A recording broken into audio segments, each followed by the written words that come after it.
ওই ময়দানেতে যেতে তোমাকে হবে, প্রয়োজনে সব রক্তটুকু জমিনেই ঢেলে দেবে। লড়াইয়ের ওই ময়দানেতে যেতে তোমাকে হবে, প্রয়োজনে সব রক্তটুকু জমিনেই ঢেলে দেবে। তবুও তোমায় লড়তেই হবে, মানিবে না পরাজয়। তবুও তোমায় লড়তেই হবে, মানিবে না পরাজয়। বিপ্লব মানে জীবন দেয়া বসে থাকা নয়, সে কোনো দিন আসবে না রে করো যদি ভয়। কথা বলেন ঠিক কিনা? আসবে বিজয় রক্ত আর জীবনের বিনিময়, আসবে বিজয় রক্ত আর জীবনের বিনিময়। বিপ্লব মানে জীবন দেয়া বসে থাকা নয়, সে কোনো দিন আসবে না রে করো যদি ভয়। বিপ্লব মানে জীবন দেয়া বসে থাকা নয়, সে কোনো দিন আসবে না রে করো যদি ভয়। শাসনের নামে কেউ বা পিছছে মেহনতি জনতারে, ইমানের উপর আঘাত ওরা হানিছে বারে বারে। শাসনের নামে কেউ বা পিছছে মেহনতি জনতারে, ইমানের উপর আঘাত ওরা হানিছে বারে বারে। প্রতারণার ওই ফাঁদে পড়ে মোরা জীবন করেছি ক্ষয়, প্রতারণার ওই ফাঁদে পড়ে মোরা জীবন করেছি ক্ষয়। বিপ্লব মানে জীবন দেয়া বসে থাকা নয়, সে কোনো দিন আসবে না রে করো যদি ভয়। বিপ্লব মানে জীবন দেয়া বসে থাকা নয়, সে কোনো দিন আসবে না রে করো যদি ভয়। ঠিক কিনা? আমাদের বাংলার দামাল ছেলেরা ভয় দূর করে যখন রাজপথে নামতে বাধ্য হয়েছে, আল্লাহ পাক তাদের গলায় বিজয়ের মালাই দান করে দিয়েছে। কথা ঠিক কিনা বলেন? দেশটা লক্ষ মায়ের ইজ্জতের দামে কেনা, মাটিতে মিশে আছে লাখ শহীদের রক্ত কণা। দেশটা লক্ষ মায়ের ইজ্জতের দামে কেনা, মাটিতে মিশে আছে লাখ শহীদের রক্ত কণা। শহীদের রক্তের দামে কেনা মোদের সোনার ভিটা, শহীদের রক্তের দামে কেনা মোদের সোনার ভিটা।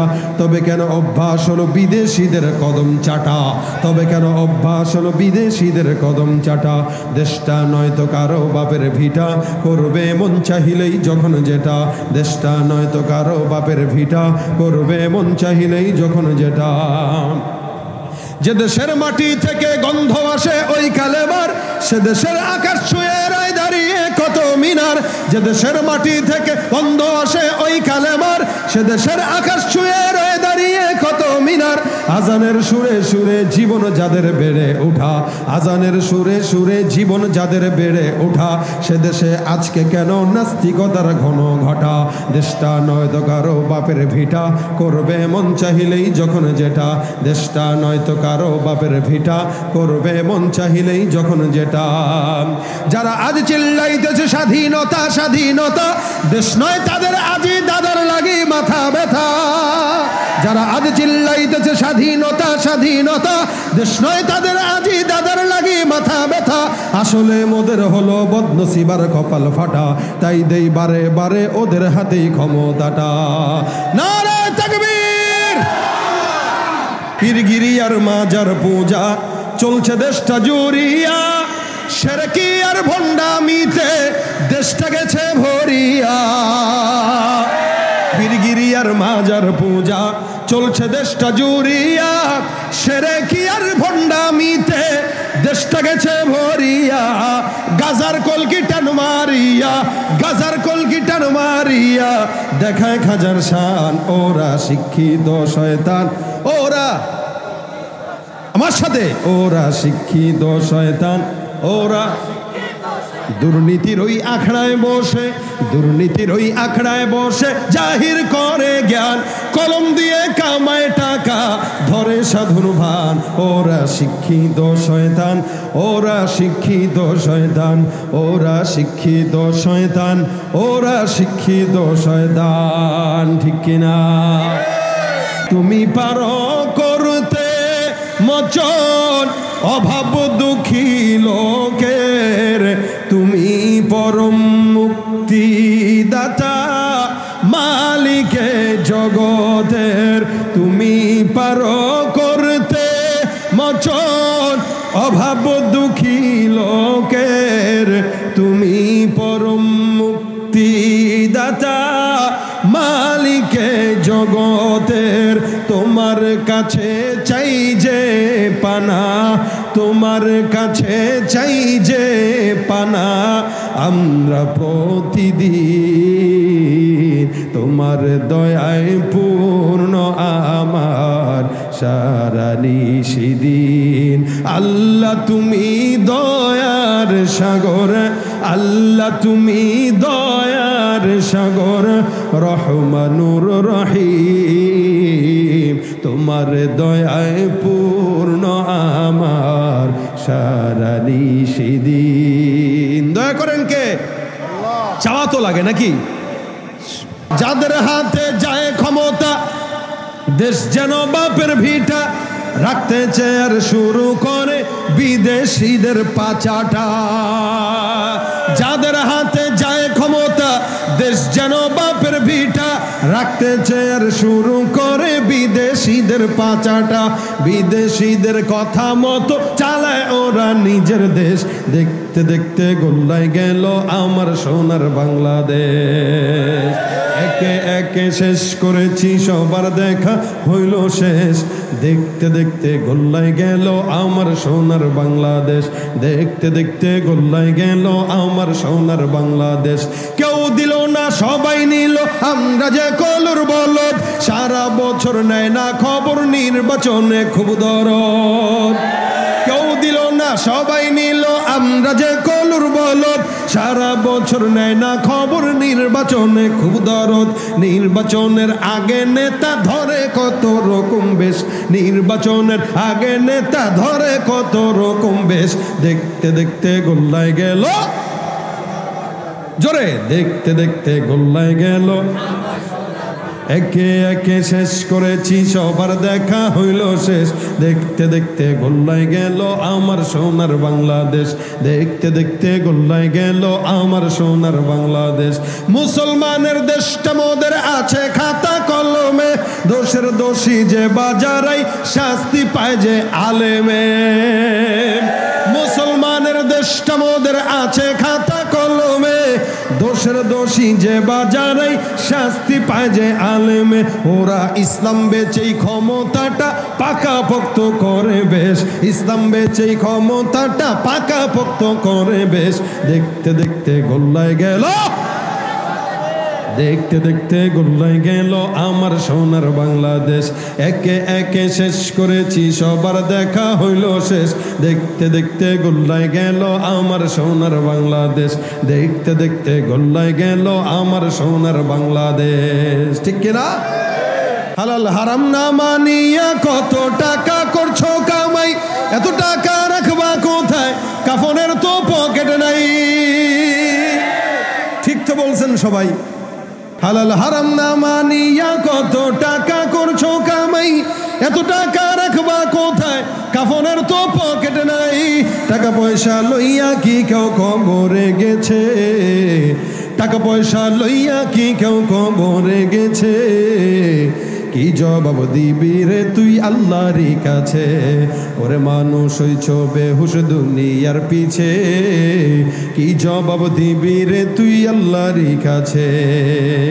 ভবিষ্যতে যত ইসলাম বিদ্বেষী কার্যক্রম হবে ইনশাআল্লাহ বাংলার দামাল ছেলেরা যদি ভয়কে দূর করে রাজপথে দাঁড়িয়ে যায়, বাংলাদেশে করোনাস্তিক বেঈমান মুরতাদদের দ্বিতীয়বার কোনো উঠে দাঁড়ানোর সাহস করার কথা না। ঠিক কিনা যারা বলেন? আল্লাহ পাক আমাদের ঈমানি জজবা দান করুক, ঈমানি পাওয়ার দান করুক, বলেন আমিন। এখনো সম্ভব আগামীর বাংলাদেশকে নতুন করে ইসলামের ছাঁচে এদেশকে গঠন করা। যতদিন পর্যন্ত ইসলাম কোরআন সুন্নাহর অনুকূলে এদেশ পরিচালনা না হবে ততদিন পর্যন্ত শান্তি আশা করা বোকামি ছাড়া কিচ্ছু নয়। আমরা দেখেছি, আমরা 53 বছর দেখেছি, আমরা বারবার ক্ষমতার পালাবদল দেখেছি। এক দলকে বসাই, আরেক দলকে উঠাই, এক দলকে নামাই, আরেক দলকে ওদিকে ফেলে দেই, আরেক দলকে ক্ষমতার মস্তদে বসায় দেই। ফায়দা কি? আপনি আর আমি সাধারণ জনগণ দিন শেষে 100 টাকার সিরা নোট নিয়েই মিছিলের স্লোগান দেওয়া লাগে। কথা কয় না? 100 টাকার মিছিলে যাওয়ার পর 100 টাকার সিরা নোট দেয়। কেউ কেউ তো শুধুমাত্র 1 কাপ চা দিয়েই সন্তুষ্ট করতে চায়।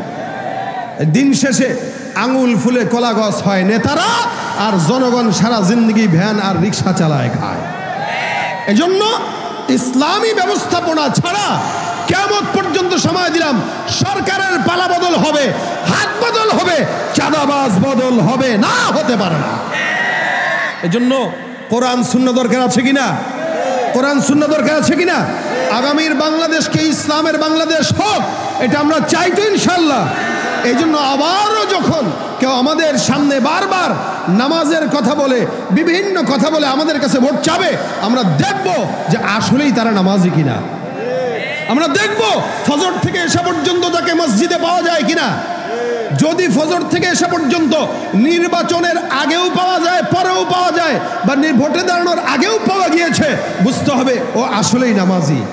কিন্তু যারা শুধুমাত্র নির্বাচন আসার আগে আমাদেরকে ধোঁকা দেওয়ার জন্য মসজিদে যায়, এরা নামাজি নয়, এরা ভণ্ড। কথা ঠিক কিনা বলেন? আমরা 80 রাকাত তাহাজ্জুদের গল্প একবার শুনি নাই, অনেকবার শুনেছি। 70 রাকাত তাহাজ্জুদের গল্প আমরা বারবার শুনেছি। আমরা এই সমস্ত গল্প শুনতে শুনতে দিশেহারা। এখন আর গল্প নয়, বাস্তবতা দেখতে চাই। যার কপাল মসজিদে যায় না, বাংলাদেশের হালত তো এরকম। ফজরের নামাজ এমন অবস্থা, মসজিদের দিকে তাকাইলে মনে হয় এদেশের সব নাস্তিক ভরা, আর জুমার নামাজের দিকে তাকাইলে মনে হয় এদেশে মুসলমান আর মুসলমান ভরা। কেন? ফজরের নামাজে 10 জনকে খুঁজে পাওয়া যায় না, আর জুমার নামাজে 5 তলা মসজিদ পর্যন্ত ভরপুর। তার মানে এদেশের মানুষ শুধুমাত্র এটাই শিখেছে যে জুমার নামাজ পড়া লাগবে, এর বাহিরে কোনো নামাজ নেই। কি বলেন? আসলে কি জুমাই ফরজ, নাকি ফজর থেকে এসা পর্যন্ত প্রত্যেকটা নামাজ ফরজ? ঠিক কিনা? এই হালত যদি হয়, তাহলে যারা ক্ষমতায় বারবার যায়, এরা কোশ্চিন কালেও ক্ষমতার পালাবদল আনতে পারবে না, যতক্ষণ আল্লাহর কোরআন রাসূলের সুন্নাহ মোতাবেক এই দেশ পরিচালনা না হবে। আল্লাহ পাক আগামীর বাংলাদেশকে সকল প্রকার নাস্তিক মুরতাদদের দখল থেকে আমাদেরকে হেফাজত করে এই দেশকে আমাদেরকে দান করুক, বলেন আমিন। কিছুদিন আগে আমরা দেখেছি, কিছুদিন আগেও দেখেছি, নারীদের স্বাধীনতার নাম দিয়ে কমিশন তৈরি করা হয়েছে। বাংলার দামাল ছেলেরা আওয়াজ তুলেছে, তো সেই কমিশনও বাতিল হয়ে গেছে। ইনশাল্লাহ আশা করি এই কমিশন আমাদেরকে মুসলমানের দেশে উলঙ্গপনা ছড়াতে পারবে? ইনশাআল্লাহ পারবে না। ইনশাআল্লাহ আমরা বেঁচে থাকতে ইনশাআল্লাহ হতে দিব না। ভাইরা আমার, এই জন্য শুধুমাত্র 5 ওয়াক্ত নামাজ মসজিদে কপাল ঠুয়ালেই নামাজি বলা চলে না। আপনি আমি মুসলমান দাবি করি, আমাদের কোনো কাজ আছে কিনা বলেন তো? কিছু কাজ আছে কিনা? আল্লাহ পাক কেন পাঠিয়েছেন? পাঠানোর উদ্দেশ্য আমরা সবাই জানি। মা খালাকতুল জিন্না ওয়াল ইনসা ইল্লা লিয়াবুদুন। আল্লাহর দাসত্ব, আল্লাহর গোলামি। বলে গোলামি সবচাইতে কোনটার মাধ্যমে হয়? আবদিয়াত সবচাইতে বেশি কোন ইবাদতের মাধ্যমে হয়? সেটা কি? মাথা ঝুঁকানো। আমরা বলি না যে মারা গেছি কিন্তু মাথা নোয়াই নাই, মরতে রাজি কিন্তু মাথা ঝুঁকাইতে রাজি না। কেন? শত্রুর সামনে মাথা নোয়াবো কেন? একটা পুরুষ এ কথাই বলে, ঠিক তেমনি ভাবে একজন মুমিন এ কথাই বলে যে আল্লাহ ছাড়া কারো সামনে মাথা নোয়াইতে পারি? এটা মুমিনের কাজ, এটা মুমিনের ঈমান। এক সাহাবী নবী করিম সাল্লাল্লাহু আলাইহি ওয়াসাল্লামের কাছে ডাক দিয়া বলেন, ইয়া রাসূলুল্লাহ, আমি আপনার সাথে জান্নাতে যেতে চাই, আমাকে কি কোনো আমল দেওয়া যায়? তো নবী বলেন, এছাড়া আর কি চাও? বলে এটাই চাই। রাসূল বলেন, বুঝে শুনে জবাব দাও, এছাড়া আর কি চাও? সাহাবী বলেন, হুজুর এটাই চাই, আপনার সাথে জান্নাতে যাব। কার সাথে যাবে? কথা কয় না। কার সাথে যেতে চায়? আপনাকে জিজ্ঞাসা করলে বলবেন আমি আমার নেতাকে নিয়ে মরতে চাই। দেখছেন না ভিডিওতে? মরার আগে পর্যন্ত বলতেছে আমি ওই দল করি, ওই দলের জিন্দাবাদ হোক। কত বড় বেহায়া, কত বড় নাফরমান, নিহ খারাপ হইলে দলের নেতার নাম নিয়ে নিয়ে মরাটাকে সৌভাগ্যের মনে করে। রাসূল সাল্লাল্লাহু আলাইহি ওয়াসাল্লাম বলতেছেন, সাহাবী কি চাও? হুজুর আপনার সাথে জান্নাত চাই। রাসূল বলেন, তাহলে তুমি আমাকে সাহায্য করো, আল্লাহ পাককে সেজদা দিয়া আমাকে সাহায্য করো, তাহলে আমি তোমাকে আল্লাহর কাছে সুপারিশ করে জান্নাতে নিতে পারবো। যে ব্যক্তি আল্লাহকে যত বেশি সেজদা দেয়, সে আল্লাহ পাকের তত বেশি নিকটবর্তী হয়। আর সেজদা এটা এমন একটা বিষয় যেটা শুধুমাত্র আল্লাহর সঙ্গেই সম্পৃক্ত। আমাদের দেশে মুসলমান দাবি করার পরেও আল্লাহকে বাদ দিয়া খাজার দরবারে যায় সেজদা দেওয়ালা লোক আছে না নাই? কম না বেশি? অনেক। আপনি শাহজালালের মাজারে যায় দেখেন, আপনাদের এই কুষ্টিয়ায় অথবা পাবনা অথবা এই সমস্ত এলাকায় আছে কিনা আমার তেমন জানা নাই। আছে? আল্লাহকে বাদ দিয়া খাজার দরবারে যায়, মাজারে যায়, বাবার দরবারে সেজদা দেয়। আমি এটা তাজিমি সেজদা দিয়েছি। তাজিমি সেজদা বলতে কোনো সেজদা নাই। সেজদা একমাত্র কার জন্য? ওয়াসজুদু লিল্লাহি ওয়া'বুদু। আল্লাহ বলেন ওয়া আনতুম সামিদুন ফাসজুদু লিল্লাহি ওয়া'বুদু। আরে তোমরা তো উদাসীন, উদাসীনতা দূর হবে যদি আল্লাহ পাককে সেজদা দাও। ওয়াসজুদু লিল্লাহি ওয়া'বুদু, সেজদা হবে আল্লাহর জন্য এবং সেজদার মাধ্যমেই তার ইবাদত হবে। আল্লাহ বলেছেন সেজদা হবে কার জন্য? বলেন না জোরে, কার জন্য? মাথা ঝোয়াবো কার দিকে? মাজারে। বাবার কাছে যায়, আব্বা গো একটা সন্তান দেন। বাবার কাছে যায়, বাবা গো বউটা বিয়া করছি 10 বছর, পাই না, একটা বাচ্চা দেন, ফু দিয়া দেন। বউর পেটে ফু দিলে বাচ্চা হয়? কি বলেন আপনারা? এখন বাপ যদি ওই কোয়ালিটির হয় তাহলে কেউ ঠিক আছে বউটারে আমাদের এখানে 3 দিনের এতেকাফে রেখে যাও। বাচ্চা পাইতে হলে 3 দিনের এতেকাফে খাজা বাবার দরবারের খানকায় রাখা লাগে। এখন বুঝেন আপনার কষ্ট করা 10 লাখ টাকা মহারণা দিয়ে বিয়ে বিয়ে দেবো, এটারে যদি খাজার দরবারে 3 দিনের জন্য রেখে আসেন, এরপরে যদি সন্তান হয় বুঝবেন প্রোডাক্ট আপনার না আপনার বাপের। কথা বলেন ঠিক কিনা? মাজারে যায় সেজদা দেওয়া যাবে? দিবেন? তাজিমি সেজদা দিবেন না। সেজদা কাউকে দেওয়া জায়েজ নেই, না বাপ, না মা, না স্বামী, না পীর, না বুজুর্গ। কোন পীর যদি বলে আমার ভাই সেজদা দাও, বুঝতে হবে ওইটা আপনার আসল পীর না, ওইটা শয়তানের পীর। সেজদা হবে কার জন্য? ওয়াসজুদু লিল্লাহি ওয়া'বুদু, একমাত্র আল্লাহর জন্য সেজদা। দেখেন ভাই, আমি আপনি সেজদা না দিলেও আল্লাহর কোনো যায় আসে না। এই গোটা দুনিয়াতে যত আসমান জমিন যা কিছু নজরে আছে এগুলা কাকে সেজদা দেয়? আল্লাহকে সেজদা দেয়। এই যে গাছপালা দেখতেছেন আল্লাহকে সেজদা দেয়। ওয়াশ-শামসু ওয়াল কমারু বিহুসবান ওয়ান নাজমু ওয়াশ-শাজারু ইয়াসজুদান। তারকারাজি, সূর্য, চন্দ্র, পাহাড় পর্বত যা আছে সব সৃষ্টি জগৎ সেজদা একমাত্র কাকে দেন? আল্লাহকে দেন। এই সেজদা শুরু হয় আদম পয়গম্বর থেকে। যখন নাকি আল্লাহ পাক আদম নবীকে বানাইলেন তখন আল্লাহ পাক রব্বুল আলামিন সব ফেরেশতাদেরকে বলছেন উসজুদু লি আদম। আদমকে কি দাও? সেজদা দাও। এই সেজদা ইবাদতের নয়, এটা আল্লাহ পাকের আদেশ দেওয়া এবং মানবের যে সম্মান বেশি এটাকে প্রমাণের জন্য। সব ফেরেশতাকে বলতেছেন উসজুদু লি আদম, তোমরা আদমকে সেজদা দাও। আদম একটা মানুষ। দেখেন ফাসাজাদাল মালাইকাতু কুল্লুহুম আজমাউন, সব সেজদা দিয়ে দিল ইল্লা ইবলিস। দেয় নাই কে? দেয় নাই কে? ওই যে যেই পীরের পায়ে সেজদা দেওয়া যে শয়তান হেঁটে যায় নাই, সবাই দিল, ইবলিস দেয় নাই। কেন? আল্লাহ বলছেন ক্বালা মা মানাআকা আল্লা তাসজুদা ইযা আমারতুক। শয়তান কয় ক্বালা আনা খায়রুম মিন খলাকতানি মিন নারিন ওয়া খলাকতাহু মিন তিন। আমার আল্লাহ পাক ডাক দেয়া কয় শয়তান কে তোরে নিষেধ করলো? শয়তান তোমাকে আমি আল্লাহ সেজদা দিতে বললাম, সেজদা দাও নাই, কেন দাও নাই? শয়তান ডাক দেয়া কয় যুক্তিতে মিলে না। কিসে মিলে না? যুক্তিতে মিলে না। কেমনে যুক্তিতে মিলবে? আমি হইলাম আগুনের তৈরি, সে হইল মাটির তৈরি। আগুন উপরের দিকে যায়, মাটি নিচের দিকে যাবে। আমার মতো একজন আগুনের তৈরি সৃষ্টি মাখলুক, মাটি দ্বারা যার মাধ্যমে তৈরি হয়েছে, ওই মাটির তৈরি মানুষকে সেজদা দেওয়া আমার জন্য শোভা পায় না। আল্লাহ পাক বলেন যেহেতু শয়তান সেজদা দেয় নাই, অস্বীকার করলো, যার কারণে কিয়ামত পর্যন্ত তাকে লাঞ্ছিত অপমানিত শয়তান বানায় দিলাম। আল্লাহর আদেশ অমান্য করার কারণে কিয়ামত পর্যন্ত শয়তান। এখন শয়তানকে কিয়ামত পর্যন্ত যে শয়তান বানাইছে তার একটা রাগ আসেনি?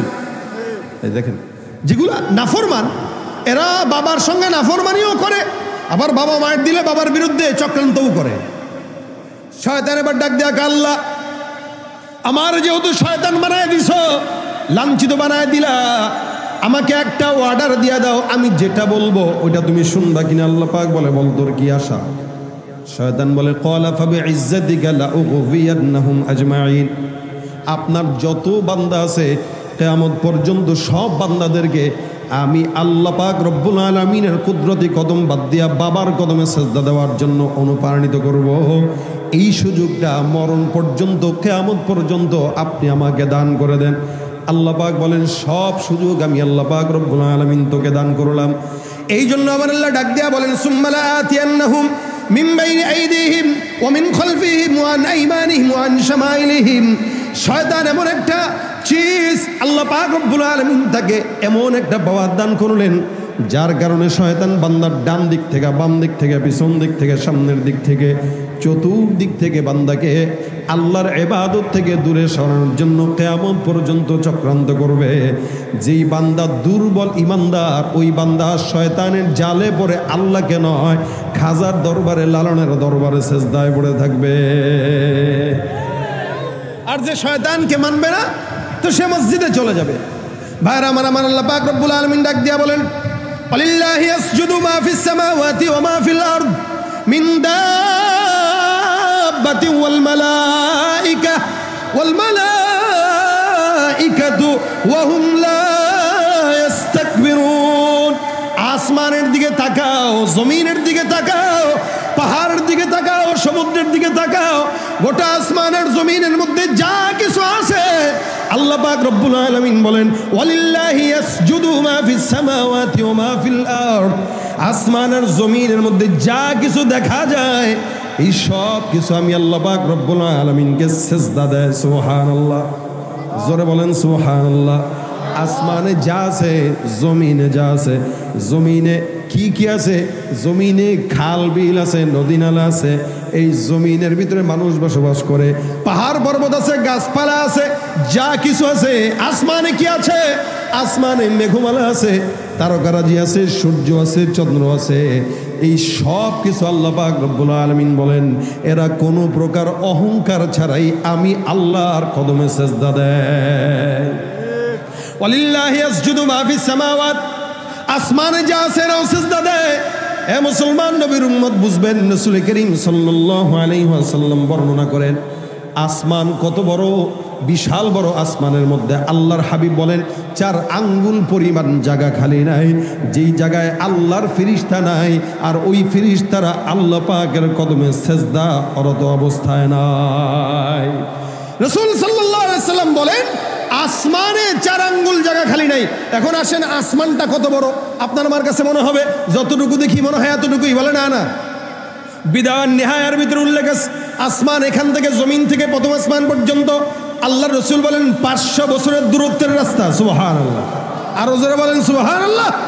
এখান থেকে প্রথম আসমান পর্যন্ত কয়শো বছর?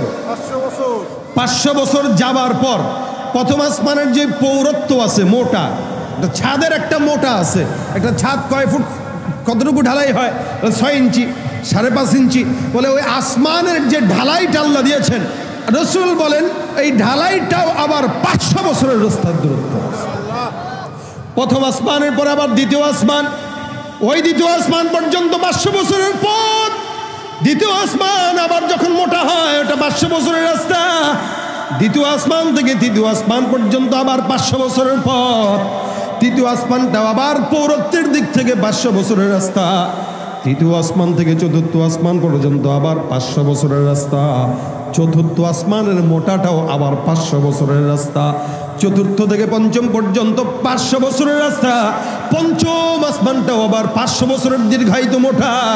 পঞ্চম থেকে ষষ্ঠ পর্যন্ত আবার 500 বছরের রাস্তা। আবার ষষ্ঠ আসমানটাও 500 বছরের রাস্তার সমতুল্য মোটা।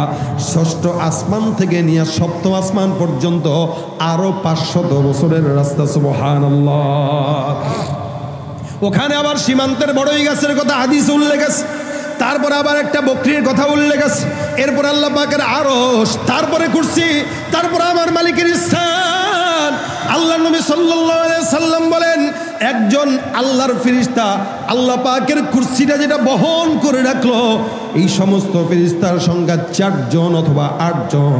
নবী করিম সাল্লাল্লাহু আলাইহি ওয়াসাল্লাম বলেন, আল্লাহর আরশ আর কুরসিটাকে যেই সকল ফেরেশতারা বহন করে রাখলো, একটা ফেরেশতার বর্ণনা আমি তোমাদেরকে দেই, তোমরা বুঝবা।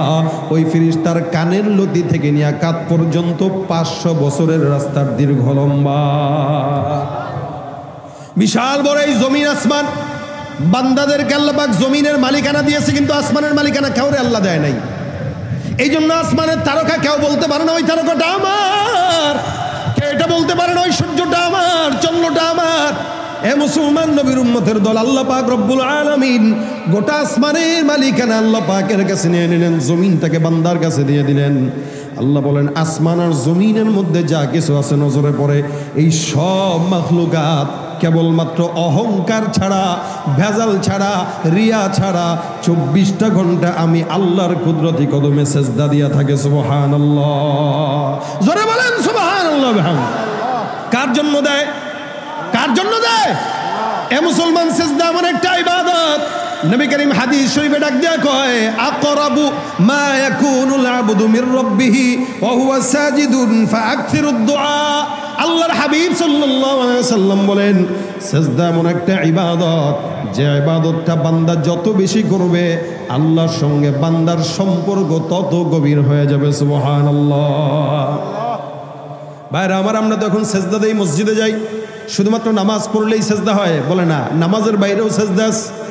কোরআন তেলাওয়াত করলেন, কোরআনের ভিতরে সেজদার আয়াত চলে আসলো। আল্লাহ রাসূল সাল্লাল্লাহু আলাইহি ওয়াসাল্লাম বলে, কেউ যদি সেজদার আয়াত তেলাওয়াত করে আর সেজদায় পড়ে যায়, শয়তান পিছন দিকে ফিরে পালায় আর ডাক দিয়া কয়, আল্লাহ এই বান্দাদেরকে তুমি মাটি দিয়া বানানোর পরেও তারা সেজদা দিয়া তোমার কাছে দামি হয়ে গেছে, আর আমি এই সেজদা না দেওয়ার কারণে কিয়ামত পর্যন্ত মানুষের মুখের গালির শিকার হয়েছি। যার কারণে দেখবেন যে যত বেশি শয়তান তারে মানুষ শয়তান বলেই গালি দেয়, ঠিক কিনা? এটা শয়তান, একটা মানুষ তারা বলতেছে কি শয়তান। কেন? ওর মানুষের সুরত হইতে পারে, কিন্তু ওর যা কাজ সব শয়তানকেও হার মানায়, ঠিক কিনা? জোরে কোন। বর্তমান সময় আমাদের দেশের মানুষরা হালটা এরকম, এরা শয়তানকেও হার মানায় দিচ্ছে। শয়তানও দেখলে কয়, আল্লাহ আমি কি শয়তান, ও আমার সে বড় না। ভাইরা আমার, সেজদার মাধ্যমে আল্লাহ বান্দার সমস্ত মনের আশা পূরণ করে দেয়। হাদিস শরীফে পয়গম্বর ঘটনা বর্ণনা করে। হাদিস শরীফে ঘটনা আছে, রাসূলের একজন সাহাবী নাম আবু মুআল্লাক, আনসারী সাহাবী। খুব মনোযোগের সঙ্গে শুনবেন, এই ঘটনার থেকে আমাদের শিক্ষা আছে। আবু মুআল্লাক ব্যবসায়ী মানুষ ছিলেন, ব্যবসার জন্য বিভিন্ন জায়গায় দৌড়াদৌড়ি করতেন, সফর করতেন। উনি একদিন একাকী ব্যবসার জন্য বের হইলেন, উটের উপরে সাওয়ার হয়ে, উটের উপরে মাল। এখানে যারা ব্যবসা করেন মাল ঢাকার থেকে আনে না, অনেকে আছে ঢাকায় কখনো একা যায়, কখনো বন্ধু বান্ধবদেরকে নিয়ে যায়। আবু মুআল্লাক উনি একাকী সফরটা করছেন। আরবের সফরের হালত ছিল এরকম, ঘোষণা করা হতো অমুক এলাকায় অমুক তারিখে একটা কাফেলা যাবে সিরিয়ার উদ্দেশ্যে, কেউ যদি আসো নাম লেখাও। তো নাম লেখানো হতো 100-150 জন, বাস একসঙ্গে রওনা হইতো। তা আবু মুআল্লাকের এই সফরটা সম্পূর্ণ একাকী ছিল, একাকী। উনি রওনা হয়ে গেছেন, ওনার সঙ্গে কেউ নাই, 2-1 সফর সঙ্গী। উটের উপরে বিশাল বড় মাল, বিশাল বড় মরুভূমির মাঝখানে যায়। যখন নাকি মরুভূমির মাঝখানে দুপুরবেলা তাঁবু টাঙাইল বিশ্রামের জন্য, নিজে কিছু নামাজ কালাম পড়ে পানি টানি খাবার দাবার খেয়ে একটু বিশ্রাম নিল। বিশ্রাম নিতে নিতে হঠাৎ করে তাকায় দেখে চতুর্দিক থেকে ওনাকে ডাকাত সর্দার ঘেরাও করে ফেলছেন। বুঝছেন যাচ্ছে কোথায়? ব্যবসায়িক সফরে। প্রতিমধ্যে মরুভূমির মাঝখানে তাঁবু গাড়লেন, আর এই তাঁবুটার চতুর্দিক থেকে ডাকাত সর্দার ঘেরাও করছে। ডাকাত যদি রাত্রেবেলা চলাচলের সময় আল্লাহ না করুক ধরে, তাহলে সুন্নত তরিকা আছে। মনে করেন একটা চাকু নিয়ে আপনারা ধরছে, এই দে আপনি, এই বেটা তুই চিনোস আমারে বেটা, আমি অমুক দলের। দল বললাম কারণ এখন আর লিগ নাই, এখন সব দল হয়ে গেছে, তো এই কারণে দলটা বললাম। সুতরাং ওইটা করলে আরো মায়ের বেশি খাইবেন। এই জন্য ডাকাত ধরলে কোনো দলের পরিচয় দিয়েন না, নেতার পরিচয় দিয়েন না। কারণ ডাকাত ওই মুহূর্তে নেতা আর দল রে গনায় ধরে কম। কথা বলবেন তো পেটে ছুরি ঢুকা লাজেম হয়ে যাবে। ডাকাত ধরলে সুন্নাত তরিকা হইল, আবু মুআল্লাকের হাদিস থেকে শুনেন। ডাকাত ধরবে, ভাই সারেন্ডার হয়ে গেলাম, ভাই যা আছে নিয়ে আছে, দয়া করে আমার আঘাত দিস না। তখন ডাকাত চিন্তা করবে, না এই লোক নিরাপদ, ভাই নে দে এবার ভাগ। এরকম করে আবু মুআল্লাক কেউ ধরছেন। আবু মুআল্লাক কয়, ভাই যা আছে নিয়ে নাও, আল্লাহর রাস্তায় গায়ের মধ্যে হাত দিও না। কি বলছেন? গায়ে হাত দিও না, যা আছে নিয়ে যাও। ওই যে উটের উপরে বোঝাই যত সম্পদ আছে দিয়ে দিলাম, ভাই বিবি আছে, বাচ্চা আছে, দয়া করে মানিস না, আমার বাঁচার দরকার। আবু মুআল্লাক বলে, ভাই আমার দয়া করে বাঁচাও, কিন্তু ডাকাতটা হলো শেষরা, কিছু সন্ত্রাসী আছে, মারে নেয়। এই ডাকাতটা এই কোয়ালিটির করে আনে না। আমি এমন ডাকাত, তুমি আমার নাম শোনো নাই? আমি যাকে ধরি তাকে মারি, সম্পদও নেই, বাঁচার কোনো উপায় নাই। আবু মুআল্লাক কয়, ভাই সন্তান আমার ছোট, দয়া করে আমাকে বাঁচাও, আমার জন্য একটু মায়া করো, আমার একটু সুযোগ দাও, যা আছে তুমি নিয়ে নাও। ডাকাতটা কয়, না ধরা যেহেতু খেয়ে গেছো, ধরা খাইছো, মরবা নিশ্চিত, বেশি কথা বলা দরকার নেই, শেষ কোনটা ইচ্ছা একটু বল, শেষ ইচ্ছা কোনটা এটা বলো। আবু মুআল্লাক ডাক দিয়া বলে, শেষ ইচ্ছা কোনটা? শেষ ইচ্ছাটা বর্ণনা করতে যায় বলতেছেন, আমার শেষ ইচ্ছা হলো 2টা রাকাত নামাজ পড়তে দাও, আল্লাহর কাছে আমি সর্বশেষ সেজদাটা দিয়া মাওলার একটু প্রিয় হয়ে নেই। ডাকাত ডাক দিয়া বলে, আরে বেটা তোর মতো কত বুজুর্গ দেখলাম শেষ সেজদা দিয়া পার পায় নাই। মনে রাখবেন সব সেজদা সমান নয়, কিছু সেজদা আছে আল্লাহর দরবারে বেশি প্রিয় হয়ে যায়, আর কিছু সেজদা আল্লাহর দরবারে গ্রহণও হয় না, ঠিক কিনা? আবু মুআল্লাক রাদিয়াল্লাহু তাআলা ডাক দিয়া বলে, আমার 2টা রাকাত নামাজ পড়ার সুযোগ দাও, আমি আমার মাওলার দরবারে সেজদা দিব। আল্লাহর দরবারে সেজদা দেওয়ার জন্য আবু মুআল্লাক দাঁড়ায় গেল, ওযু করলো, নামাজ দাঁড়াইলো। এবার ডাকাত সর্দার ডাক দিয়া কয়, তাড়াতাড়ি নামাজটা শেষ কর। পিছন থেকে খোঁচায়, এ বেটা তাড়াতাড়ি নামাজ শেষ কর। আবু মুআল্লাক বলে, সেজদার ভিতরে যখন গেলেন, খুব বুঝেন সেজদায় গেছে, সেজদার ভিতরে যে এবার দোয়া করে। আবু মুআল্লাকের হৃদয়ের মধ্যে ভয়, এই সময় নিয়ে চিন্তা করতেছে, আল্লাহ আমি যেই মুহূর্তে যেই জায়গাটা আছি, এই জায়গাটায় তুমি মালিক ছাড়া আমার কেউ নাই। তুমি যদি আমাকে চাও বাঁচাইতে পারো, যদি মারতে চাও মারতে পারো, তবে আমি এটা বিশ্বাস করি গভীর জঙ্গলে আর সমুদ্রের মাঝখানে অথবা মরুভূমির মাঝখানেও কেউ না থাকলেও মাওলা তুমি আছো। তুমি যদি মাওলা চাও, দুনিয়ার সব মানুষ চাইলেও কোনো বান্দাকে ক্ষতি করতে পারে না, ঠিক কিনা? ভাই আমরাও চাই, আপনারাও চান, আবার আল্লাহওয়ালা বুজুর্গরাও চায়, তাদের দোয়া কবুল করে আল্লাহ, আমাদেরটা কবুল করে না কেন? বলে আমাদের চাওয়ার ঠিক ঠিকানা নাই, আমাদের চাওয়া আল্লাহর মন মতো হয় না, এই কারণে আল্লাহ 24 ঘন্টা সেজদায় পড়ে থাকলেও আল্লাহ কবুল করে না।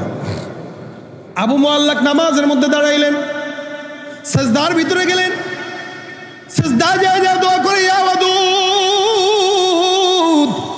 ইয়া ওয়াদুদ ইয়া ওয়াদুদ ইয়া যাল আরশিল মাজিদ ইয়া ফাআলাল লিমা তুরিদ আসআলুকা বিইজ্জিকাল্লাযী লা ইউরাম ওয়া মুলকিকাল্লাযী লা ইউদাম ওয়া বিনূরিকাল্লাযী মালাআ আরকানা আরশিক আন তাকফিনি শাররা হাযাল লাস ইয়া মুগীথু আগিসনি ইয়া মুগীসু আগিসনি ইয়া মুগীসু আগিসনি। বারবার নামাজের সেজদার ভিতরে এই দোয়া করে। আবু মুআল্লাক বর্ণনা করেন, আমি যখন সেজদার ভিতরে যাই এই দোয়া করতেছি, আল্লাহর কসম আমি সেজদার হালতে আমি নজর দিলাম, টের পাইলাম কোনো এক জায়গা থেকে দূর থেকে একটা কেউ যেন ঘোড়ায় সওয়ার হয়ে সামনের দিকে আগায় আসতেছে। আরে আজীব, আমি নামাজে দোয়া করতেছি, মরুভূমি বিশাল, সেজদায় দোয়া করতে দেরি, কিন্তু আমি দেখলাম দূর থেকে ঘোড় সওয়ারের আওয়াজ আসতেছে। হঠাৎ করে বুঝলাম এই ঘোড় সওয়ারটা আমার পানের পাশে এসে দাঁড়ায় গেছে। আমি তো এরকম কাউরে দেখলামও না, ডাকলামও না। নামাজের ভিতরে সেজদার ভিতরে দোয়া করলাম, ইয়া ওয়াদুদ ইয়া যাল আরশিল মাজিদ ইয়া মুগীসু আগিসনি। আমি টের পাইলাম নামাজের মধ্যে কেউ যেন আমার পাশে এসে দাঁড়ায় গেল। চিন্তা করলাম কে হতে পারে, কোনো মনে হয় ডাকাত আবার জোর হয়েছে। হঠাৎ করে কে আমাকে ডাকলো, এ যুবক মাথাটা উঠাও, নামাজ শেষ করো। আমি নামাজটা শেষ করলাম। নামাজের পর আল্লাহর কসম আমি তাকায় দেখলাম আমার সামনে ওই ডাকাত সর্দারের মাথাটা অর্ধেক আলাদা হয়ে জমিনের সামনে পড়ে আছে। আজীব অবস্থা, ডাকাতের মাথা কর্তন করা, জমিনে পড়া, সামনে সফেদ পোশাকে একজন আল্লাহর বান্দা দাঁড়ানো। আমারে কয় ভাই টেনশন গেছেনি? আমি জিজ্ঞাসা করলাম ভাই তুমি কে? লোকটা আমার ডাক দিয়া বলে তুমি আমাকে চিনবা না, আমি হলাম চতুর্থ আসমান থেকে নাজিলকৃত একজন ফেরেশতা, আমি জমিনের কোনো বান্দা নয়, আমি চতুর্থ আসমানে সিজদারত অবস্থায় ছিলাম। হঠাৎ করে ঝনঝনানির আওয়াজ আমার কানে আসলো। কেউ মনে হয় জমিন থেকে বারবার পরে এটা আমার কানে দূর থেকে হাওয়া যেরকম ভেসে আসে এইভাবে আমার কানের মধ্যে ভেসে আসতেছে। হঠাৎ করে আমি চতুর্থ আসমান থেকে তৃতীয় আসমানে নামলাম। তৃতীয় আসমানে আওয়াজটা আর একটু স্পষ্ট হইল। দ্বিতীয়টায় নামলাম, প্রথমটায় নামলাম। হঠাৎ করে আমার মাওলা আমাকে ডাক দিয়া বলতেছে, ফেরেশতার দলেরা, জমিনে আমার একজন বান্দা বিপদের সম্মুখীন, তোমরা কে আসো? ওই বান্দাকে আমি আল্লাহর তরফ থেকে যে সাহায্য করে আসো। আমি আমার মাওলার ডাক দিয়া বললাম, মালিক ওই বান্দাটার জন্য আপনি আমাকে নির্ধারিত করেন, আমি ওই বান্দার জন্য সাহায্যকারী হিসেবে যেতে চাই। আল্লাহর আদেশে তোমার কাছে এসে এই ডাকাতকে আমি হত্যা করে আমার মাওলার আদেশ পালন করতে চলে আসলাম। সেজদার ভিতরে তুমি যে দোয়াটা করেছো এই দোয়াটা আল্লাহ পাক রব্বুল আলামিন পর্যন্ত বুঝছে। আমার আল্লাহ তোমার দোয়া কবুল করলেন। আল্লাহ কবুল করার কারণে তোমার জন্য আসমান থেকে সহায়তা পাঠায় দিলেন। মুসলমান ভাইরা আমার, প্রশ্ন করি, জবাব দেন তো, যে আল্লাহ পাক ১৫০০ বছর আগে আবু আল্লাহকে সাহায্য করলো, ওই আল্লাহ এখনো আছে না নাই? যেই জমিনের ভিতরে এই ঘটনা ঘটেছে ওই জমিনও এখনো আছে না নাই? সাহাবা একরাম ছিল মানুষ, আপনিও আমিও মানুষ। তারও নামাজ ছিল, আমাদেরও নামাজ আছে, এখনো নামাজ আছে, তখনও নামাজ ছিল, কিন্তু পার্থক্য আছে না নাই? লোকও আসিল, আল্লাহ ছিল, এখনো লোকও আছে, আল্লাহ আছে, তখনও জমিন ছিল, এখনো জমিনও আছে, কিন্তু সেই ঈমান আর ইখলাস আর তাকওয়া নাই, যার কারণে আমাদের সমাজে নামাজি বান্দা থাকতেও ঘুষখোর আর সুদখোরের কমতি হয় না। ঠিক কিনা? নামাজ পড়া মসজিদ থেকে বেরোয় সিগারেট ধরায় দেয়, নামাজও পড়ে জনগণের টাকা চুরি করে খায়, নামাজ পড়ে ব্যবসার ভিতরে ২ নম্বরই করে, নামাজ পড়ে জনগণকে ধোঁকা দেয়, নামাজ পড়ে দিনের বুট রাতে নিয়ে পাস হয়ে যায়। যতদিন পর্যন্ত সমাজের বান্দাদের ইখলাস ঠিক না হবে আল্লাহর কসম, ততদিন পর্যন্ত আল্লাহর গায়বী মদদ আসমান থেকে আসবে না। ঠিক কিনা? নামাজ তখনও ছিল, এখনো আছে, ভবিষ্যতেও থাকবে। নামাজি করতেছে, কিন্তু তাকায় দেখবেন চেহারার দিকে, অধিকাংশ নামাজির চেহারার সাথে কোনো নূরের সম্পর্ক নাই। সেজদা দিতেছে যেন রিয়া মোতাবেক দিচ্ছে, বাস মানুষকে দেখানো লাগবে তাই দিচ্ছি, দায় সারা সেজদা দিচ্ছে। মসজিদে যাচ্ছে ঠিকই, আসতেছে ঠিকই, কিন্তু ঘুষ, সুদ, জেনা, ব্যভিচার, সন্ত্রাসী কার্যক্রম এমন কোনো অন্যায় নাই যেটা সে করে না। আর এই হালতে কেউ যদি নামাজ আদায় করে, কিয়ামত পর্যন্ত নামাজ আদায় করবে, জিন্দেগিতেও ওই নামাজি বান্দা আল্লাহর প্রিয় হতে পারবে না, আর ওই সেজদার মাধ্যমে জান্নাত পাওয়া সম্ভব না। কথা ঠিক কিনা জোরে কর ভাইরা আমার? এই কারণে যতদিন পর্যন্ত ঠিক মতো আল্লাহর গোলামি না করবেন, আল্লাহ আপনার কথা শুনবে না। আল্লাহ পাক ডাক দেয়া কানে ইনদা জন্নি আবদি বি, আমার বান্দা আমার প্রতি যতটুকু ধারণা রাখবে আমি আল্লাহ তার জন্য ততটুকুই ব্যবস্থা রাখবো। সাহাবী যতটুকু ধারণা রাখছে আল্লাহ ততটুকু রাখছে। আমরা এখন বিপদে পড়লে আগে মেম্বারের কাছে যাই, চেয়ারম্যানের কাছে যাই, এমপির কাছে যাই, ইউনোর কাছে যাই, উপজেলা চেয়ারম্যানের কাছে যাই, প্রশাসনের কাছে যাই। এত 14 জায়গায় ঘোরা লাগতো না শুরুতেই যদি আল্লাহর কাছে যাই। কি বলেন? শুরুতে নামাজে দাঁড়ায় আল্লাহর কাছে চাইতেন, আল্লাহ বলতো যে আমার কাছে যেহেতু আগে চাইছে 14 জায়গায় যাওয়ার রাস্তাটা বন্ধ করে আগেই তার কাজটা করে দেয়। এখন 14 জায়গায় যায় যখন কাজ হয় না তখন কাহারে আল্লাহ তুই ছাড়া তো আর কেউ নাই। 14 জায়গায় পরকিয়া কইরা এরপরে মালিকের প্রেম এটা আল্লাহ গ্রহণ করবে না। ঠিক পরকিয়া বিবিকে যেরকম স্বামী গ্রহণ করতে চায় না, পরকিয়া বান্দাকেও তার মাওলা গ্রহণ করতে চায় না। পরকিয়া বান্দা মানে নেতার প্রতি প্রেম আছে, আল্লাহর প্রতি প্রেম নাই। আল্লাহকে আমি বানাইলাম, আমি খাওয়াইলাম, আমি পড়াইলাম, সব আমি দিলাম, আর মহব্বত করে নেতারে। কোন নেতা উঠতে বসতে মিথ্যা বলে 100টা? কোন নেতা ঘুষের টাকা না খাইলে পেটের ভাত হজম হয় না? কোন নেতা জনগণের টাকা চুরি করে আঙুল ফুলে কলা গাছ হওয়া নেতা? এরকম নেতা যদি চান তাহলে আরো গোলামি করেন। সমাজের হালত যেই লাউ সেই কদুই থাকবে। এ কারণে আমাদের মহব্বত নেতাদের প্রতি থাকবে, পীরের প্রতি থাকবে, আলেমদের প্রতি থাকবে, বাবা মায়ের প্রতি থাকবে। তবে আল হুব্বু ফিল্লাহ ওয়াল বুগদু ফিল্লাহ, মহব্বতটা ততক্ষণ যতক্ষণ নেতা আল্লাহর পক্ষে আছে ততক্ষণ। নেতা যদি আল্লাহ আর ইসলাম থেকে দূরে সরে যায়, ওই নেতাকে 1 সেকেন্ডের জন্য মানবো না, মানতে পারি না। কথা ঠিক কিনা জানেন? কারণ এরা যে আগেও যেমন ছিল এখনো এমনই আছে, ভবিষ্যতে এমনই থাকবে। ওই মাঝখান দেওয়া জনগণ হিসেবে আপনি তার গোলামি করে আপনার কোনো ফায়দা নেই। টিনের চালে আপনি থাকবেন, আপনার টিনের চালই জুটবে, এর চেয়ে বেশি কিছু জুটবে। এ কারণে গোলামি যদি করতে হয় কার হবে বলেন না, কার হবে? ভাইরা আমার, এই জন্য আল্লাহর কাছে চাওয়াটা মন মতো চাওয়া দরকার। নবী ডাক দেয়া কয়, এই দেখেন আমরা যে রাসূলের উম্মত আছি, আমরা কম না বেশি? সবচেয়ে বেশি আখিরি নবীর উম্মত। বলে উম্মতের সংখ্যা কত কাতার হবে? কিয়ামতের ময়দানে আখিরি নবীর উম্মতের সংখ্যা হবে 120টা কাতার। কত কাতার? 120। এই ছাত্র ভাইরা বসুন, সবাই বসে যান, যারা দাঁড়ানো আছেন বসুন। কিয়ামতের ময়দানে কাতার হবে 120। কয়টা বলেন? 120 কাতারের ভিতরে আল্লাহর নবী সাল্লাল্লাহু আলাইহি ওয়াসাল্লামের উম্মত কতটুকু হবে আর অন্য উম্মত কতটুকু হবে? বলে মোটামুটি সমস্ত যারা আছে উম্মত, এগুলো সবগুলা মিলে হবে 40টা কাতার। আর বাকি যত উম্মত আছে বাকি সব হবে রাসূলের উম্মতের সংখ্যা। মানে আদম থেকে ঈসা পর্যন্ত 40 কাতার, বাকি 80 কাতার হবে রাসূল সাল্লাল্লাহু আলাইহি ওয়াসাল্লামের উম্মত।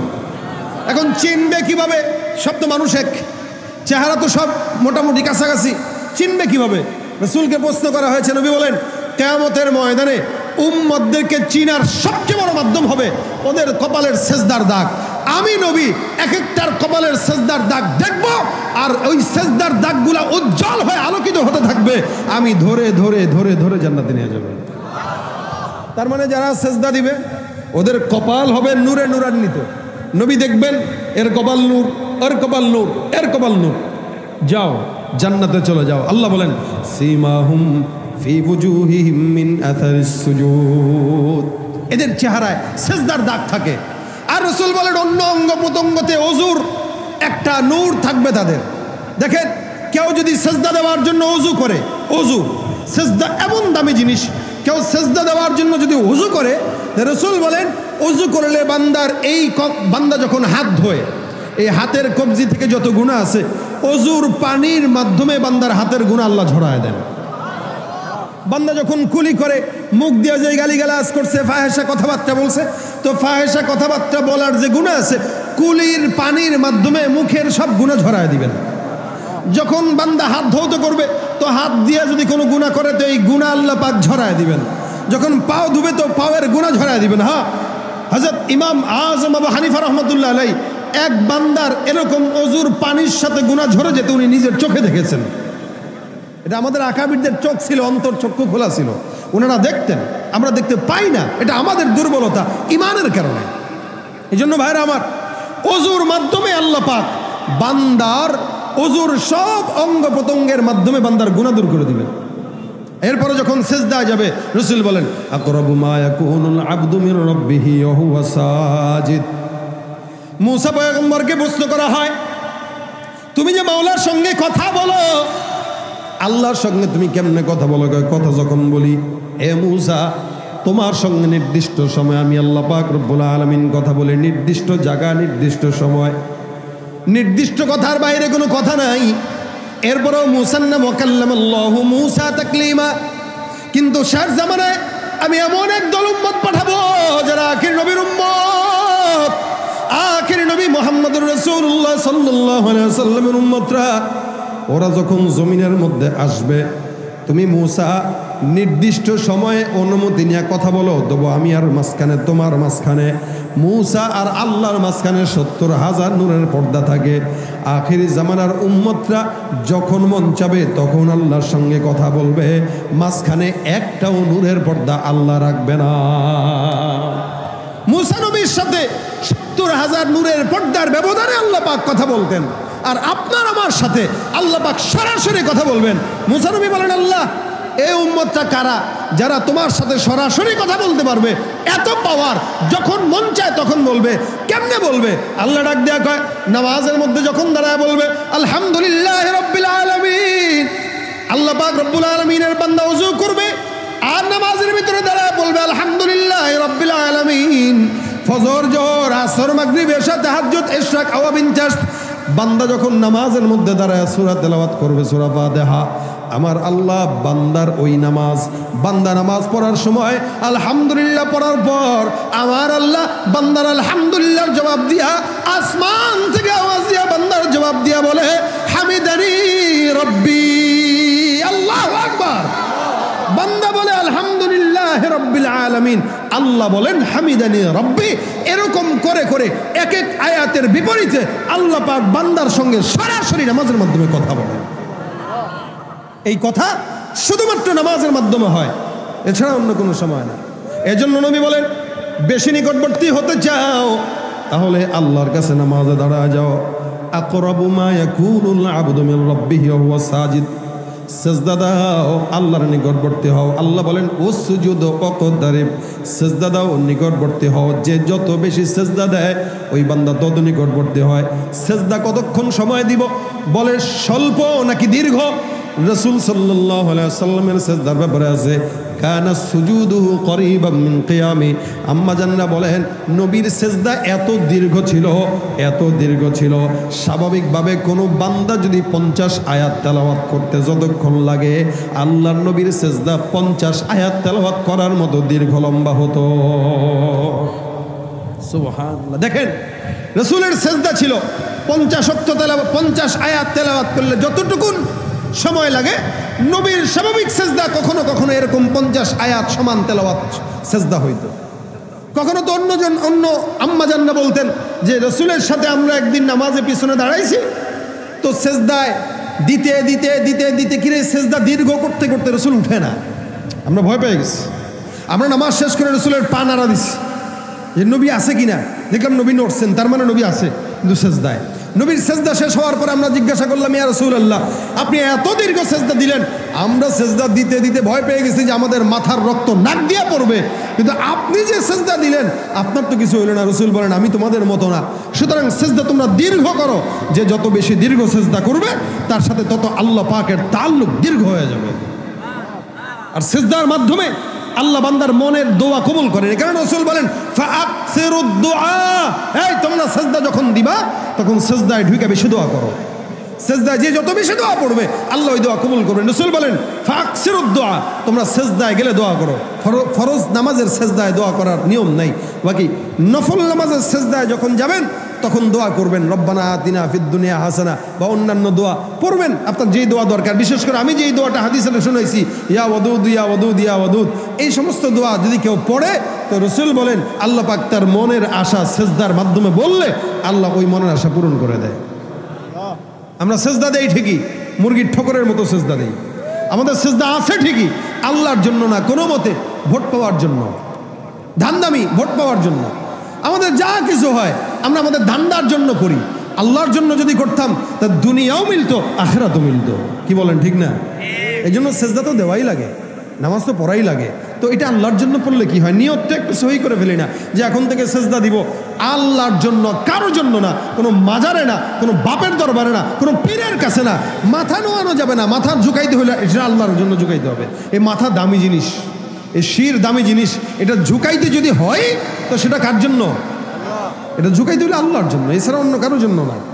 এই জন্য আল্লাহ পাক রব্বুল আলামিন বারবার বলছেন উসজুদু লিল্লাহ, আল্লাহর জন্য সেজদা দাও। কুল ইন্না সালাতি ওয়া নুসুকি ওয়া মাহইয়ায়া ওয়া মামাতি লিল্লাহি রাব্বিল আলামিন, সব আল্লাহর জন্য। এই জন্য বেশি বেশি সেজদা দেওয়ার তৌফিক আল্লাহ দান করুন। কখনো কখনো এমনি অজু আছে তো সেজদায় পড়ে থাকবেন, নফল নামাজ শেষ করছেন, ফরজ শেষ করছেন, তো মসজিদে 10-15 মিনিট একটু সেজদা দিয়ে থাকেন, দেখবেন দিলে একটা শান্তি লাগবে।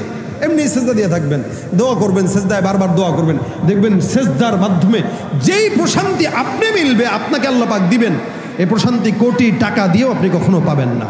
রাত্রে তাহাজ্জুদের নামাজের সময় যদি উঠেন, একটু সেজদা দীর্ঘ করেন, আধা ঘন্টা হোক, 15 মিনিট হোক, সেজদায় পড়ে থাকেন, সেজদায় পড়ে পড়ে দোয়া করবেন। সন্তানের জন্য দোয়া, বেশি বেশি সন্তানের জন্য দোয়া করা দরকার। কেন? জামানা, ফিতনার জামানা চলে আসছে। সন্তানরা যেন আমাদের নাজাতের কারণ হয়, আমাদের বেইজ্জতির কারণ যেন না হয়। সন্তানরা যেন, সন্তানের মাধ্যমে যেন মা বাবার মুখ উজ্জ্বল হয়, এই দোয়া বেশি বেশি করবেন। ইনশাআল্লাহ আল্লাহ সেজদার মাধ্যমে বলা দোয়াগুলো আল্লাহ কবুল করবেন। এই জন্য ওই লালনের কাছে যায় অথবা বাবার কাছে, শাহজালালের মাজারে, বিভিন্ন জায়গায় যে সেজদা না দিয়া মসজিদে যে আল্লাহর জন্য সেজদা দেব, যেই জরুরত থাকুক, যেই হাজত থাকুক, সেজদা দিয়া মালিকরা হাজত করবেন। আল্লাহ পাকের হাবিব বলেছেন, আল্লাহ বলেছেন, দোয়া কবুল করবেন। কোনো সন্দেহ আছে? কথা বলে না, কোনো সন্দেহ আছে? আল্লাহ রসুলের কথা মিথ্যা? সন্দেহ হয় আপনাদের? এই জন্য যা বলবো আল্লাহর কাছে বলবো, সেজদায় পড়ে বলবো ইনশাআল্লাহ। আল্লাহ আমাদের সকলকে বেশি বেশি সেজদা দেওয়ার তৌফিক দান করুন। যারা বলেন আমিন। আমাদের নামাজ পড়ার তৌফিক দান করুন এবং আল্লাহর কাছেই চাওয়ার তৌফিক দান করুন, বলেন আমিন। এই জন্য আপনাদের এই এলাকার যুবকরা যারা রাজনীতির সাথে জড়িত, অনেকে আছে, অধিকাংশ মানুষই রাজনীতি করে, এই রাজনীতির সাথে যারা জড়িত আছেন, ভাই আল্লাহর হস্তে নেতারে আল্লাহর উপরে নিয়েন না। ততটুকুই মানবেন যতটুকু নেতা ইসলামের ভিতরে থাকবে। যদি দেখেন নেতা চুরি করতেছে, জনগণের টাকা চুরি করে খাচ্ছে, সুন্দর করে নামটা লিস্টে ক্রস চিহ্ন দিয়ে বের হয়ে যায়, আরেক নেতা ধরবেন যে নেতা ইসলাম ফলো করে। যদি দেখেন আপনার পীর দাঁড়িয়ে রাখে না, আপনার পীর নামাজ পড়ে না, পর্দা করে না, বুঝবেন এটা আসল না, এটা ভণ্ড। এই পীর কেউ ক্রস চিহ্ন দিয়ে অন্য জায়গায় যাবেন। হাত্তাকে আপনার মা বাবাও যদি ইসলামের বিরুদ্ধে যায়, আপনিও তার বিরুদ্ধে যাবেন। এটা আপনার ঈমান। এই জন্য গোলামি করতে হয়, সেটা আল্লাহর। সিজদা দিতে হয়, সেটা আল্লাহর জন্য। ইবাদত বন্দেগী করতে হবে, সব আল্লাহর জন্য। আল্লাহ পাক আমাদেরকে তার জন্য ইবাদত বন্দেগী করার তৌফিক দান করুন। ভাইরা আমার, আপনাদের সামনে আমি আরজ করব, প্রতিষ্ঠান যেহেতু মাদ্রাসার মাহফিল, মাদ্রাসার মাহফিলগুলো কিছু আরজ জনগণের কাছে থাকে। যদিও আমাদের রানা ভাই মাদ্রাসা যেটা করেছেন, মোহতামিম সাহেব, উনি বলছেন খুব বেশি দরকার নাই, তবে একটা মাহফিল, একটা মাদ্রাসার সাথে, দিনের সাথে যদি আপনার সম্পৃক্ততা থাকে, এতে সব আপনার। মাদ্রাসার ফায়দা এটা তেমন বেশি ফায়দা না। দিনই প্রতিষ্ঠান আল্লাহ পাক যে কোনো না যে কোনোভাবে চালায় নেন, কিন্তু আপনার আমার সম্পৃক্ততা আপনার আমার জন্য ফায়দা। এই ফায়দার জায়গা থেকে বলতেছি, আপনারা আসছেন, আমি বহুদূর থেকে আসলাম, এই ফায়দার জায়গাটা থেকে যদি আপনাদেরকে আমি বলি, এরকম কেউ কে আছেন আজকের এই মাদ্রাসার জন্য